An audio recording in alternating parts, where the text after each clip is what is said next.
पिछले कुछ दिनों पहले मैंने माहिरा होम्स के ऊपर एक वीडियो बनाया जिसमें मैंने बताया कि किस तरह से होम बायर्स कितने परेशान हैं अपने घर के लिए। वो अकेला माहिरा होम्स नहीं है, बिल्डर और भी हैं। जैसे आज मैं बात करने वाला हूँ ओएसबी डेवलपर के बारे में।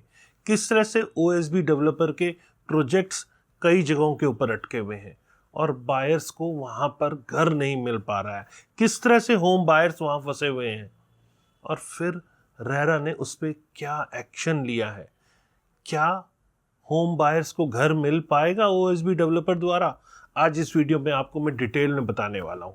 वीडियो में कहीं बन जाइएगा, क्योंकि अगर आपने अफोर्डेबल हाउसिंग में किसी में भी प्रॉपर्टी में आपने लिया है तो ये खबर आपके काम की है कि किस तरह से प्रोजेक्ट अटक भी सकते हैं।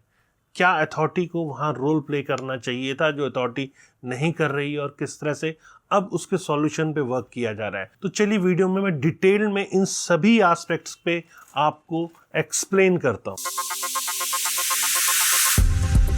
नमस्कार, मैं हूं Pradeep Mishra. The property Mishra show में आपका स्वागत है। यहाँ हम आपको प्रॉपर्टी और प्रॉपर्टी मार्केट की हकीकत बताते हैं। नो बकवास, डायरेक्ट काम की बात। चलिए शुरू करते हैं।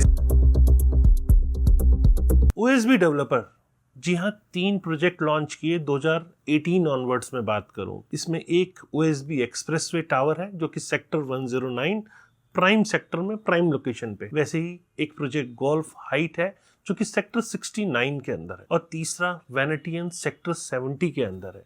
ये तीनों एफोर्डेबल रेजिडेंशियल हाउसिंग प्रोजेक्ट है। इसमें सेक्टर 69 का जो प्रोजेक्ट है वो 5.41 एकड़ का है, सेक्टर 70 का प्रोजेक्ट है वो 5.1 एकड़ का है, और सेक्टर 109 का जो प्रोजेक्ट है वो 7.50 एकड़ का है। और सरप्राइज ये है कि ये सारे के सारे प्रोजेक्ट अटके हुए हैं। इन पे करीब 2 साल से काम नहीं चल रहा है।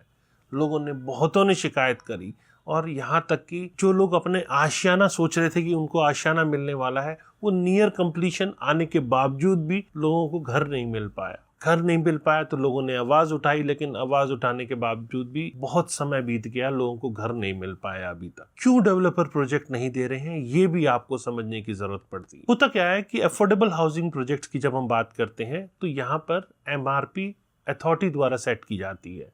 मतलब अथॉरिटी ने, जैसे शुरू में अफोर्डेबल हाउसिंग पॉलिसी 2013 आई थी, तो 2013 में 4000 रुपीज पर स्क्वायर फीट का रेट सेट किया गया था, और 500 रुपीज पर स्क्वायर फीट का rate developer up to 100 square feet तक की बालकोनी के लिए होम बायर से चार्ज कर सकता था। प्राइस कैपिंग गवर्नमेंट की थी। यहाँ डेवलपर्स ने इंटरेस्ट दिखाया, लैंड बाय करी, और फिर अफोर्डेबल हाउसिंग का लाइसेंस लिया। अब अलॉटमेंट प्रोसीजर जो है वो डीटीसीपी डिपार्टमेंट की निगरानी में हुआ। अलॉटमेंट प्रोसेस किया गया, और उसके बाद जो सक्सेसफुल, जिन्होंने एप्लीकेशंस डाली थी, उसमें से जो सक्सेसफुल एप्लीकेंट्स थे उनको वो प्रॉपर्टी अलॉट की गई। अब शुरू में इसका जो पेमेंट प्लान था वो था टाइम लिंक।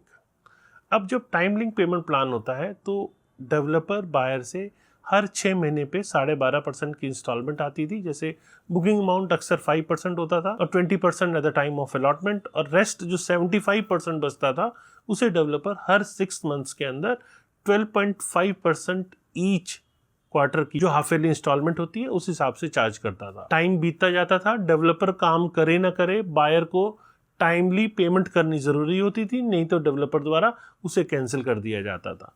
अब उस समय जब मार्केट में प्रीमियम आ जाता है तो सभी को लगता है कि अब वो कैंसिल होगा तो शायद हमारा बहुत बड़ा लॉस होगा, इसीलिए बायर डर कर उसकी पेमेंट कर देते हैं। यहाँ सिर्फ प्रीमियम ही फैक्टर नहीं है, ऐसे बहुत सारे लोग हैं जो आशियाना जिन्होंने खरीदा है अपना। हर कोई इन्वेस्टर नहीं होता। जिन्होंने आशियाना खरीदा है वो सोचते हैं कि अगर हम पे नहीं करेंगे तो डेवलपर हमारा प्रॉपर्टी, हमारा फ्लैट कैंसिल कर देगा।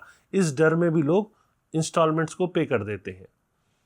अब इंस्टॉलमेंट टाइमली डेवलपर के पास जा रही है, लेकिन जब जब डेवलपर साइफन ऑफ फंड करते हैं, रेरा आने के बावजूद भी, क्योंकि ये प्रोजेक्ट 2018 ऑनवर्ड्स आए हैं, और वहाँ रेरा आने के बावजूद भी डेवलपर्स के जब प्रोजेक्ट फंसे, साइफन ऑफ फंड हुआ, तो मैंने माहिरा होम वाली वीडियो में बताया कि किस तरह से ये एक बहुत बड़ी परेशानी है। क्योंकि टाउन एंड कंट्री प्लानिंग द्वारा इसके अलॉटमेंट को मॉनिटर किया जा रहा है, कंस्ट्रक्शन को मॉनिटर किया जा रहा है, रेरा सर्टिफिकेशन मिल रहा है, उसके बावजूद भी 70% अमाउंट जो एस्क्रो अकाउंट में कंस्ट्रक्शन के लिए होना चाहिए था वो ना रख के उसका साइफन हो रहा है। तो जब जब ये साइफन हुए हैं तब तक प्रोजेक्ट्स रुके हैं। ऐसे बहुत सारे प्रोजेक्ट्स रुके हैं जिनका पोजीशन आज तक होम बायर्स को नहीं मिल पाया।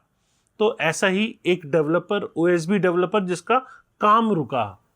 अब होता क्या है, जब काम रुक जाता है तो उस स्टेज के ऊपर कंस्ट्रक्शन कॉस्ट, जब प्रोजेक्ट लॉन्च हुआ था और अब की कंस्ट्रक्शन कॉस्ट में बहुत डिफरेंस आ चुका होता है। तो प्रोजेक्ट रुकने के साथ जो टाइम आगे बढ़ता है वहां कंस्ट्रक्शन कॉस्ट नहीं रुकती है, कंस्ट्रक्शन कॉस्ट आगे बढ़ती जाती है।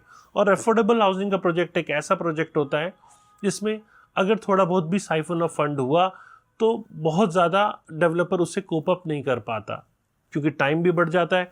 काम अगर एक बार रुका तो उसमें कोप अप करना मुश्किल हो जाता है, क्योंकि कंस्ट्रक्शन कॉस्ट बढ़ जाती है। यही कुछ हुआ ओएसबी डेवलपर के साथ।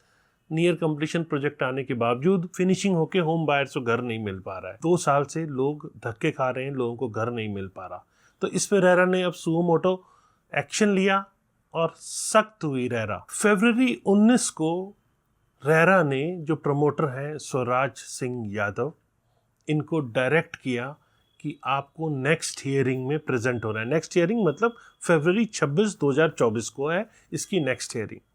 वहाँ रेरा ने, हरियाणा रियल एस्टेट अथॉरिटी जिसे हरेरा कहते हैं, इसने ओएसबी डेवलपर को डायरेक्ट किया कि आप इसका एक रेजोल्यूशन प्लान सबमिट कीजिए और नेक्स्ट हियरिंग 26 को आपको यहाँ प्रेजेंट होना है, और जो 3 पेंडिंग प्रोजेक्ट्स हैं इसको कैसे पूरा किया जाए इसका आप प्रपोजल लेकर आइए। अब आप सोचेंगे कि आखिर कैसे डेवलपर उसकी कंस्ट्रक्शन पूरी करेगा। देखिए होता क्या है, कंस्ट्रक्शन कॉस्ट तो बढ़ चुकी है, लेकिन चूंकि ये अफोर्डेबल हाउसिंग का प्रोजेक्ट है, यहाँ प्राइस कैप है, डेवलपर चाह के भी कीमत नहीं बढ़ा सकता। तो यहाँ पे डेवलपर को रेरा के द्वारा डायरेक्ट किया गया कि आपको एक कंक्लूसिव फाइनेंशियल प्लान बनाना है कि आप किस तरह से फंड रेज करेंगे जो बैलेंस प्रोजेक्ट को कंप्लीट करने के लिए।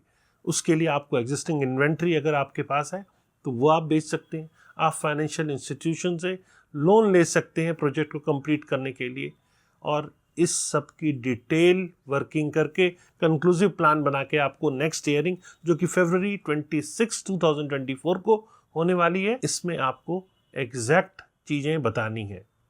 तो अब यहाँ पर जो देख के लग रहा है वो यह है कि अरुण कुमार जो चेयरमैन है हरेरा के, वो बहुत सख्त हो गए हैं, वो बहुत सख्त दिख रहे हैं, क्योंकि वो अब ऐसे प्रोजेक्ट्स के ऊपर कार्रवाई करने को तैयार हैं कि किसी तरह से ये इश्यूज रिजॉल्व हो और जो पेंडिंग प्रोजेक्ट्स हैं उनके काम पूरे हो पाए। तो अब सोचेंगे आप, क्या ये पॉसिबिलिटी है कि ये प्रोजेक्ट पूरे हो पाए? जी हाँ, पॉसिबिलिटी है। अभी पॉसिबिलिटी ख़त्म नहीं हुई है कि प्रोजेक्ट पूरे ही ना हो पाए। अगर डेवलपर अच्छा फाइनेंशियल प्लान लेकर आता है और रेरा की निगरानी में वो सब चीज़ें होती हैं तो बैलेंस बचे हुए प्रोजेक्ट्स पूरे हो सकते हैं, होम बायर्स को घर मिल सकते हैं। ऐसे 3 प्रोजेक्ट्स जहां काम रुका हुआ है वहां लोगों को घर मिल सकते हैं।